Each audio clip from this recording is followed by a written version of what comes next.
ఇవాళ ప్రారంభించబడిన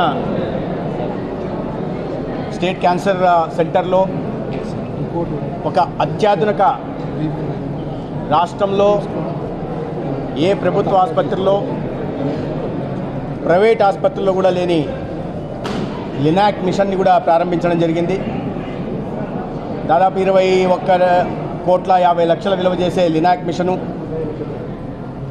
దానికి యాక్సిలరీ ఎక్విప్మెంటు కింద ఒక 10 కోట్లు, రేడియేషన్ ఆపడానికి బంకర్ నిర్మాణానికి 10 కోట్లు, ఇదే విధంగా అనేక రకాలైన డయాగ్నోస్టిక్ ఎక్విప్మెంట్ని కూడా ఇవాళ సేవలు కూడా ప్రారంభించడం జరిగింది. దాదాపు 40 లక్షల నుంచి 2.5 కోట్ల విలువ చేసే చిన్న చిన్న ఎక్విప్మెంట్లను కూడా ప్రారంభించడం జరిగింది. తద్వారా రాష్ట్రంలో ఒక అధునాతనమైన క్యాన్సర్ చికిత్స కర్నూలులో అందబోతోంది. ప్రపంచంలోనే అత్యధిక అడ్వాన్స్డ్ టెక్నాలజీతో తయారైన లినాక్ మిషన్ని కానీ సిటీ స్కానర్ని కూడా ఇవాళ ప్రారంభించడం జరిగింది. ఇప్పటికే కర్నూలు జీజీహెచ్ వైద్య రంగంలో విశిష్టమైన సేవలు అందిస్తూ ఉంది. గత సంవత్సరం రోజుల క్రితం చూస్తే పరిస్థితి చాలా మార్పు వచ్చింది. పత్రికా విలేకరులు కానీ ఇక్కడ వచ్చిన ఏ పేషెంట్ని అడిగినా కూడా విషయం స్పష్టమవుతుంది.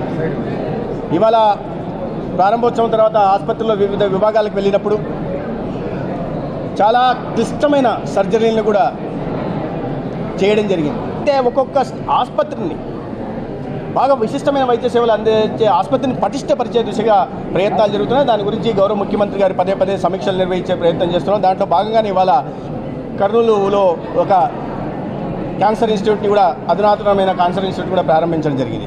దౌర్భాగ్యకర పరిస్థితి ఏంటంటే గతంలో కేంద్రంలో రాష్ట్రంలో ఎన్డీఏ ప్రభుత్వం ఉన్నప్పుడు 2018లో ఈ స్టేట్ క్యాన్సర్ ఇన్స్టిట్యూట్ మంజూరు అయితే 120 కోట్లతో మంజూరు అయితే కేంద్రం నుంచి 60%, రాష్ట్రం నుంచి 40% నిధులతో కేంద్రం నిధులు విడుదల చేస్తే దాని తర్వాత పనులు మొదలుపెట్టక 5 సంవత్సరాలు కాలయాపన చేశారు. కానీ అత్యంత ఖరీదైన క్యాన్సర్ చికిత్సని పేదలకు అందించడానికి అవకాశం ఉన్న ఈ ఆసుపత్రిని ప్రారంభించడానికి గత పాలకులకు మనసు ఒప్పలేదు.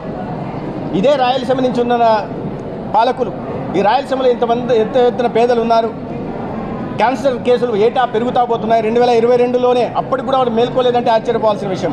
2022 ఒక్క సంవత్సరంలోనే 73,000 కొత్త క్యాన్సర్ కేసులు ఈ రాష్ట్రంలో వస్తే దాంట్లో 41,000 మంది ప్రాణాలు కోల్పోయారు. అయితే నేను ఈ సందర్భంగా ఈ ఆసుపత్రి సూపరింటెండెంట్ కానీ, మా ఏడీఎంఏని కానీ, ఇతరత్ర సిబ్బందిని కూడా ప్రత్యేకంగా అభినందిస్తున్నాను. ఎందుకంటే మార్చి 31కి టార్గెట్ పెడితే వాళ్ళు మార్చి 4వ తేదీకే పూర్తి చేసి ట్రయల్ బేసిస్ మీద అనేక రకాలైన సర్జికల్ ఆంకాలజీలో కానీ, మెడికల్ ఆంకాలజీలో కానీ ఇప్పుడు ఎక్విప్మెంట్ ఇచ్చింది కాబట్టి రేడియేషన్ ఆంకాలజీలో కూడా వైద్య సేవలు ఉచితంగా అందిస్తున్నారు. అంటే ఇటువంటి సేవాభావం కలిగిన డాక్టర్లు ఉన్నప్పుడు, అంకిత భావం డాక్టర్లు ఉన్నప్పుడు వారిని మోటివేట్ చేసి కావాల్సిన వసతులు కల్పించి ప్రజలకు నాణ్యమైన వైద్య సేవలు అందించాల్సింది ప్రభుత్వం బాధ్యత.